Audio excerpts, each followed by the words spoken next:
کہ آپ جو ڈرون حملے کر رہے ہیں اور پیپلز پارٹی اور نون لیگ آپ کے ساتھ ملی ہوئی ہے تو آپ مجھے موقع دیں, میں ان سے بھی زیادہ خدمت کروں گا کہ ذرا ڈرون حملے کرو.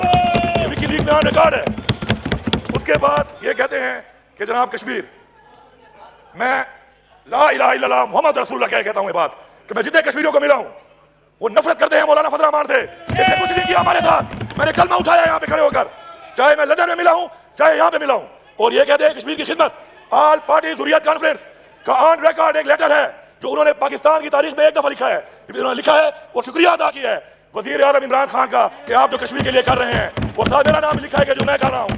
یہ ایک لیٹر دکھا دیں ان کا, ان کے لیے لکھا ہو. اور آخر میں اسلام کے نام پہ ووٹ دینے والے یہی لوگ کہ عورت کی حکمرانی اسلام میں حرام ہے, ڈیزل کے پرمٹ لے کر اسی کی کابینہ میں بیٹھے رہے ہیں. اور آخر میں کردار کی آخری بات یہ ہے کہ ان کے دادا کو 1970 میں مفتی صاحب اچھے آدمی ہیں, ہمارے بھی بزرگ ہیں, اس پیپلز پارٹی نے گھسیٹ کے نکالا تھا اسمبلی سے, آگے ان کے ساتھ بیٹھا ہوا ہے. یہ اس کی غیرت ہے.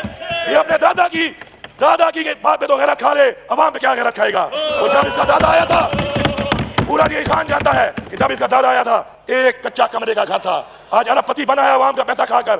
میں سمجھتا نہیں ہوں اس قابل کہ میں ایسے بات کروں. اس میں جرت ہے جو میں نے چیلنج کیا ہے, میں آج بھی کھڑا ہوں. اپنے باپ سے کہے قبول کرے چیلنج اور آ جائے. جی جناب احسن اقبال صاحب. یہ راجہ پرویز اشرف جس کو عدالت نے اور ان عدالتوں نے جن کو آپ صحیح عدالتیں سمجھتے ہیں انہوں نے ان کو بری کیا. تو افغانستان کے مسئلے پر میں ہمارا جو موقف رہا ہے وہ ضرور بیان کروں گا کہ سوویت یونین کے خلاف بھی افغان عوام نے دفاعی جنگ لڑی, آزادی اور حریت کی جنگ لڑی, اور ہم نے ان کو سیاسی طور پر سپورٹ کیا.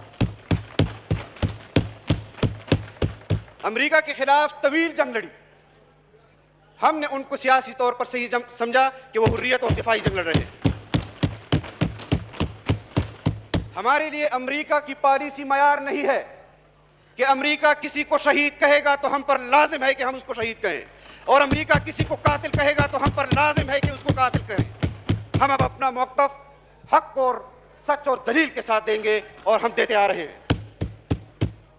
جناب ڈپٹی اسپیکر, یہ بجٹ جس پر ہم نے طویل بحث کی اور کشمیر پر جس قسم کی پالیسیاں آپ کی رہی ہیں, آپ مظفر آباد جاتے ہیں تو ہمیں کہتے ہیں کہ آزادی مارچ والوں نے کشمیر ایشو کو پس منظر میں. خدا کے لیے جھوٹ مت بولو کشمیریوں سے 70 سال تک جھوٹ بولتے آئے ہو, اب مزید جھوٹ مت بولو ان سے. ان کی بھی نسلیں اس جنگ میں چلی گئی. ہم جناب ڈپٹی اسپیکر, اگر آپ ان کو ابھی خاموش نہیں کرائیں گے تو پھر آپ کہیں گے کہ آپ بول رہے ہیں بیچ میں. آپ بات جاری رکھیں جی. اگر وہ ڈسٹربنس کریٹ کریں گے تو یہاں سے بھی رد عمل جائے گا. میری گزارش ہے کہ خاموشی اختیار کریں. جی, کشمیر ایشو پر ہمارا موقف واضح ہے کہ کشمیری حریت اور آزادی کی جنگ لڑ رہے ہیں. پاکستانی عوام ان کے ہر محاذ پر شانہ بشانہ رہی, اور کسی کو جرت نہیں ہو سکی کہ جب کشمیر کمیٹی کا چیئرمین قائد ملت اسلامیہ مفکر اسلام حضرت مولانا فضل الرحمان تھے کہ وہ کشمیر پر سودا کر سکے.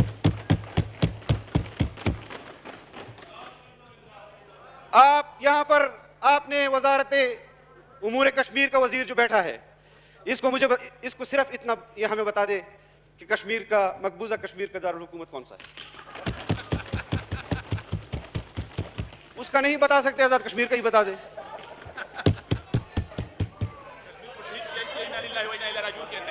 آپ کو موقع ملے گا, آپ کو اس کے بعد موقع ملے گا, آپ نے اپنی بات کرنی ہے. آپ جلدی بات خارجہ کریں. پالیسی پر آپ بڑے بڑے دعوے کرتے ہیں, خارجہ پالیسی پر آپ بڑے بڑے دعوے کرتے ہیں کہ ہم نے خارجہ پالیسی پر ہندوستان کو پچھاڑ کر رکھ دیا. 192 میں 184 ووٹ آپ کے مقابلے میں لے گیا. شرم. اور پھر یہاں سے اگر کوئی بات ایسی ہوتی ہے جناب ڈپٹی اسپیکر, مکمل کریں آپ پلیز. جناب ڈپٹی اسپیکر, یہ تمام چیزیں بجٹ کے ساتھ جڑی ہوئی ہیں. سارے لوگ ایک رسک کے تحت یہاں پہ آئے ہوئے ہیں. ہم نے جو طے کیا تھا 25%, اس پہ بھی عمل نہیں ہوا, اور آج مجبوراً سب لوگ آئے ہیں اس ووٹنگ کے لیے. تو آپ اپنی بات مختصر کریں کہ ہم جو ہے وہ ووٹنگ کی طرف بھی جائیں اور لوگوں کو موقع بھی مل سکے. نہیں کریں گے. آپ یہاں پر دعویٰ کر رہے تھے, اور یہاں سے کوئی بات ہوتی ہے تو آپ کہتے ہیں کہ مس گائیڈ کیا گیا ہے آپ کو. آپ نے اس وقت کیوں نہیں کہا؟ آپ کے وزیر اعظم نے کہا کہ ہم نے پچھلی حکومتوں کے 5,000 ارب روپے کا قرضہ معاف کیا. آپ خود اپنی بجٹ تقریر میں اپنے ریونیو جو آپ نے ہدف رکھا تھا آپ کا کتنا ہے؟ قرضے لے کر قرضے معاف کرتے ہو اور قوم کو دھوکہ دیتے ہو کہ ہم نے بچت کر کے اور پچھلی حکومتوں کا قرضے معاف کیے. یہ ڈھونگ ہے. ہم چیختے آ رہے ہیں کہ یہ الیکشن ڈھونگ تھا, یہ حکومت ڈھونگ ہے اور یہ بجٹ بھی ڈھونگ ہے. ہم اس بجٹ کو پہلے ہی مسترد کر چکے ہیں. جو تجاویز ہماری طرف سے آئی ہیں, خواجہ آصف صاحب نے جس طرح فرمایا کہ ابھی بھی وقت ہے آپ کے پاس, ابھی بھی آپ کے پاس وقت ہے تجاویز منظور کر لیں. اور آپ کہتے ہیں کہ ہم ووٹ کے لیے ممبران کو لائے ہیں. آپ اپنے متعلقہ وزراء کو یہاں پر بٹھا نہیں سکے کہ وہ اپوزیشن کی تجاویز سن لیں. آج آپ ووٹ کے لیے ان کو یہاں لائے ہیں. یہ ہنر آپ کا اس وقت کہاں چلا گیا تھا جناب ڈپٹی اسپیکر, جب اپوزیشن قوم کے مفاد اور حق میں آپ کو تجاویز دے رہی تھی. اللہ ہمارا حامی و ناصر ہو. ہم پاکستان کے عوام کے اندر جائیں گے اور اپنا بھرپور قومی مفاد یہ کردار کی. الحمدللہ مجھے فخر ہے اپنی عوام پہ کہ میرا کردار یہ ہے کہ اس کے والد کو میں نے ڈبل ووٹوں کی لیڈ دے کے شکست دی ہے, اور آج میں یہاں پہ ہوں اور ووٹ یہ خان نے بیٹھا لسیاں پی رہا ہے. دوسری بات یہ ہے کہ وکی لیگ کے اندر امریکن ایمبیسڈر کی ملاقات کے بارے میں بتایا گیا ہے کہ مولانا فضل الرحمان صاحب نے ان کو بولا کہ آپ جو ڈرون حملے کر رہے ہیں اور پیپلز پارٹی اور نون لیگ آپ کے ساتھ ملی ہوئی ہے, تو آپ مجھے موقع دیں, میں ان سے بھی زیادہ خدمت کروں گا کہ زیادہ ڈرون حملے کرو. یہ وکی لیگ میں آن ریکارڈ ہے. اس کے بعد یہ کہتے ہیں کہ جناب کشمیر, میں لا الہ الا اللہ محمد رسول اللہ کہتا ہوں یہ بات کہ میں جتنے کشمیریوں کو ملا ہوں وہ نفرت کرتے ہیں مولانا فضل الرحمان سے. اس نے کچھ نہیں کیا ہمارے ساتھ. میں نے کلمہ اٹھایا یہاں